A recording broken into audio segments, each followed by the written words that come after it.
issues. I have to say, the truth is there was a gap in the schedule. I was invited to fill the gap at the last minute. Matthias hoped you might be interested in some recent work of mine and questions that it's raised. I hope so too. But I have to apologize here. This talk has been put together very hastily. So let me try and explain where we're going.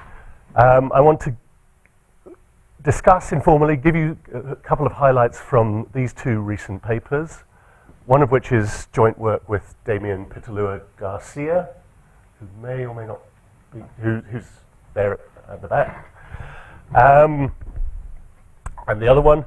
And these papers raise quite a lot of mathematical questions that maybe some of you already know the answer to, or at least know more about how to get towards the answer than Damien or I or the other people we've spoken to so far. So I would very much welcome thoughts and feedback during or after the talk. Let me start with something that doesn't immediately look as if it has anything to do with quantum theory. Here's a problem. We could think about it in R2, we could think about it in R to the n. It's easier to draw in R2, so let me start there. You're going to draw a region. It's got unit area. And what's going to happen is a point is going to be selected randomly. Let's call it x in your region. And a vector of length epsilon is also going to be selected randomly. So, of course, if that's the origin, the vector is uniformly distributed around that circle of radius epsilon. And we're going to look at the point given by translating your first random point by that vector. And the question is that second point inside or outside your region? More precisely, I mean, sometimes inside, sometimes outside. More precisely, what we're really interested in is the probability, given that we've got standard distribution, given by the standard measure for this, and the uniform measure for this. What's the probability that x plus v lies inside the region, given that x does?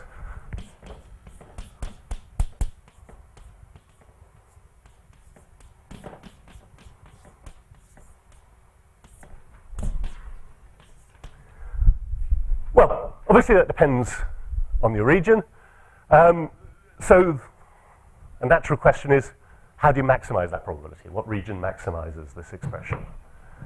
And this it has the flavor of a sort of classical problem. I mean, if I told you that Gauss worked on this and produced an elegant proof that the answer is a circle, and it was extended, I don't know, Riemann to R to the n or something like that, you might call my bluff on it, but you might think, well, yes, that all sounds pretty reasonable. Surely the answer is, for small epsilon at least, that it's got to be a circle. There's a sort of intuition there that somehow this is really some sort of isoperimetric problem in disguise. If you translate a little bit in any direction, then the overlap is roughly to do with the size of the perimeter, and the smaller you make the size of the perimeter, the smaller the area that fails to be in the overlap, and so the larger the probability. So you would guess, I think, that the answer for small epsilon, especially small epsilon, is the circle in R2, and the unit, the ball of volume 1 in R to the n.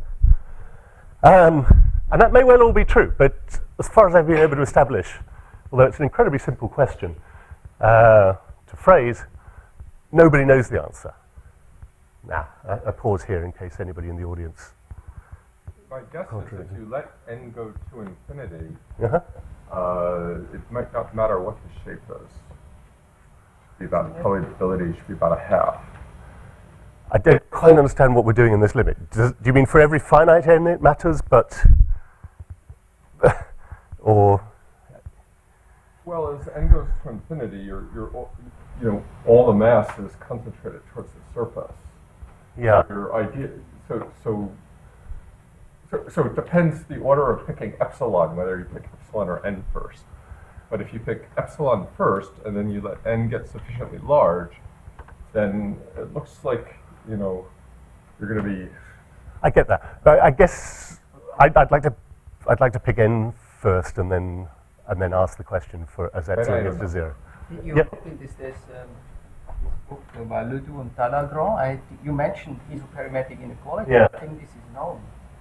So I think this result, you fix the volume of A, and then you look at this neighborhood, say outer or inner, and you ask yourself, what should be the shape of A so that the volume of the neighborhood should be maximized? And this is, I think, this isoperimetric inequality, I think it's known. So, or Minimize. am I? But he wants to minimize. Minimize. It's a different question, or what? He wants to minimize. He wants to minimize. What region maximizes? Yeah, but the way you phrased it, he wants to minimize the tubular neighborhood with respect to the A. I mean, but logically, just intuitively, there's only two possible things you can guess. Either the shape doesn't matter, or it's got to be the sphere. Right? Because there's no other. But you said the answer should be the circle. So you said, but what is the point? But you don't know the proof, or Yeah. okay. But maybe let's talk afterwards. I'd love to. Yeah, I'll show you. Thank you. Okay, and you might think, by the way, well, when epsilon gets large, at some point you have to get some sort of transition. I mean, if epsilon is larger than the radius of the circle, the probability is 0. But you can still find shapes like this, where the probability is non-zero, long and thin things. And if I'd said, well, yes, Mandelbrot thought about this, and there's an interesting transition between those two, you get some sort of fractal behavior at the transition. Well, I have no idea whether any of that's true, except the Mandelbrot stuff, which I'm sure is false. But it would sound plausible at first sight.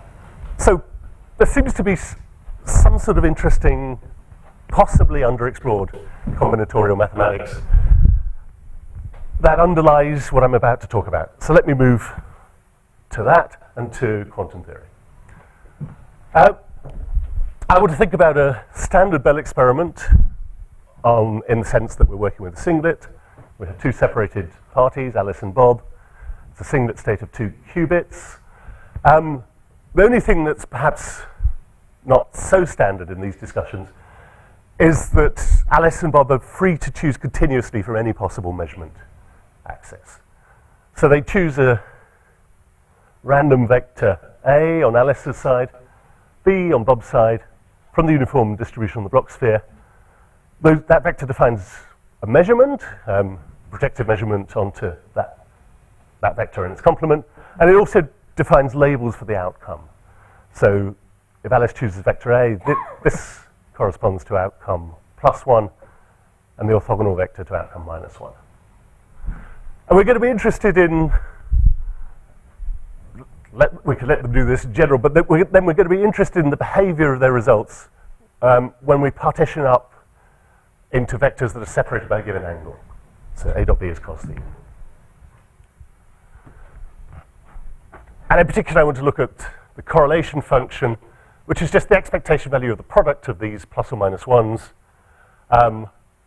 averaged over the subensemble where the angles are separated by angle of theta. What do we know? Well, we know what quantum theory tells us about the singlet. You get correlation function minus cos theta.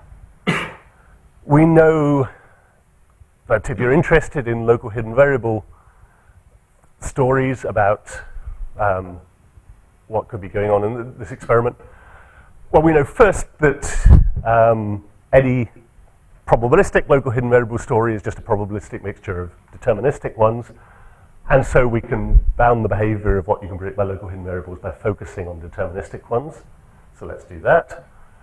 And then a local hidden variable model basically corresponds to a coloring, not necessarily the same coloring for Alice and Bob, but a coloring for each of their Bloch spheres, in which black corresponds to +1 and white to -1. And it's excuse me, and the colorings are antipodal because if you carry out a measurement here, defined by this vector, then you've got, and you get answer +1. That's the same thing as saying that if you carry out a measurement defined by the orthogonal vector, you get answer -1. So we could write down the local hidden variable theory correlation function. And one simple way to do that is just take Alice's vector to be any vector on the block sphere, so take the uniform distribution there, and then Bob's to be any that's separated by angle theta. So we integrate around this circle of the vectors that are separated by angle theta, and we have the product of Alice's outcome, Bob's outcome, overall average. You get that. Okay, so we're interested in comparing correlation functions of this form given by some coloring. I'm going to label the colorings x. So here, for instance, are a few simple antipodal colorings, x equals 1, 2, 3, 4. Of course, you have much more general things. They don't have to be in striated bands like that. But those are at least a few examples. And what do we see? Well, if we take the simplest coloring of all, this one, and we suppose that Alice and Bob have the same coloring except with opposite signs, we get this correlation function, just a linear function that's -1 plus 2 theta over pi. Look at the quantum correlation function, well, that's minus cos theta. They're different, big deal. We know that local hidden variable theories don't reproduce predictions of quantum theory. But the question I want to try and sort of focus on, although we can't completely answer as yet, is whether any local hidden variable model can get closer to the quantum correlation function than this one. And if so, whether it can do it throughout this range or only for some part of this range, how close? What are the strongest anti-correlations you can obtain from local hidden variable models? So, we have this question, should Alice and Bob's outcomes in the model be perfectly anti-correlated? There's no reason to assume that in a general model. On the other hand, it's an interesting special subcase when they are. So I want to introduce a parameter gamma that measures the degree of anti-correlation. Suppose Alice and Bob choose the same measurement axis. What's the average probability, averaged over all the block sphere, that they get opposite outcomes? Let's call that 1 minus gamma. So gamma equals 0 gives us perfect anti-correlation. And maybe if we can prove stronger results with gamma equals 0. So it's worth at least separating out that case from the rest. Okay, so it turns out you can prove some results that are stronger than seem to have appeared in the literature so far and are somewhat suggestive relatively easily. I'm not going to go through the proofs here, but maybe I'll just give you a diagram to sketch the idea. So what is gamma? Gamma is the parameter that defines the probability that Alice and Bob's outcomes are anti-correlated when they choose the same measurement axis. Okay, so I'm going to call this equation star, just to define gamma.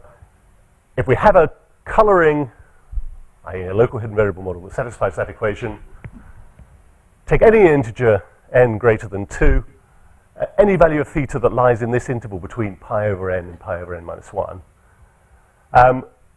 it's easy to show that the correlation is not differs from the correlation given by the hemispherical coloring by something that only depends on gamma. And so if gamma is small or 0, the hemispherical coloring is indeed optimal or near optimal. C1 of theta is very close to the maximal possible anti-correlation when gamma is much smaller than theta. You can also prove a result that doesn't depend on gamma at all. which has the same sort of form, but we need pi over 2n instead of pi over n here. So for any colouring at all, any integer n greater than or equal to 2, excuse me, any theta in this range between pi over 2n and pi over 2n minus 1, we have that the correlation function for theta is bounded by the correlation function for the hemispherical colouring at the value pi over 2n that's at the bottom of this range. I'm going to plot the implications of these results on a graph in a minute. So again, we see something that suggests the hemispherical colouring, if it's not optimal, is very, very close to optimal, at least for small values of theta. When theta gets small, the difference between pi over 2n and the nearest pi over 2n and theta is very, very small. And so these two expressions are very, very close. How do you prove things like this? You start playing games on the block sphere, and you use the Braunstein-Caves inequality to cut a not very long story even shorter. So the lemma can be proved by taking a sequence of measurements labeled like this that sort of zigzag around a great circle in general, and then applying Braunstein-Caves for those measurements, and then integrating over all possible rotations of the block sphere. And the theorem similarly, but now the sequence of measurements looks rather like that. If you want the details, I'd be happy to discuss them afterwards. Damien would be very happy to discuss them afterwards, and they're in our paper. So what do we find? Well, remember we had, and now I'm just going to worry about the range between theta equals 0 and theta equals pi over 2. Everything is symmetric about pi over 2 in any case. So remember, we had the quantum correlation function minus cos theta, which starts at minus 1 and goes to 0 at pi over 2, like that. We have the hemispherical colouring correlation function that looks like this. The bound, the second bound that I gave you, is given by these grey lines here. So it's a step function because it depends on whether theta lies in a range, whether theta is greater than pi over 2n for some integer n or not. And you'll notice, as I already said, that those steps get closer and closer to this line, the hemispherical colouring, as theta tends to 0. Asymptotically, our bound is very, very close to this line.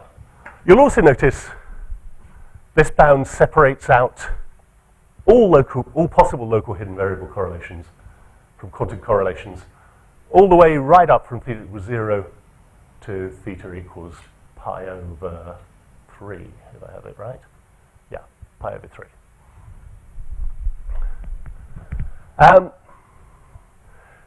And what else do we have on this diagram? We just have a few plots of the correlation that are obtained numerically, of the plots of the anti-correlation for other possible colorings. This is by no means an exhaustive search. We have a few simple colorings for which numerical calculations will be done. But what they do show is at least that the hemispherical coloring doesn't give the strongest possible anti-correlations all the way through that range. For instance, this that corresponds to coloring number 3 crosses over here and produces stronger anti-correlations as theta gets close to pi over 2. I don't think that really contradicts intuition very sharply. Once you're getting to theta far from 0, there's no strong reason to think that the hemispherical coloring should be dominant.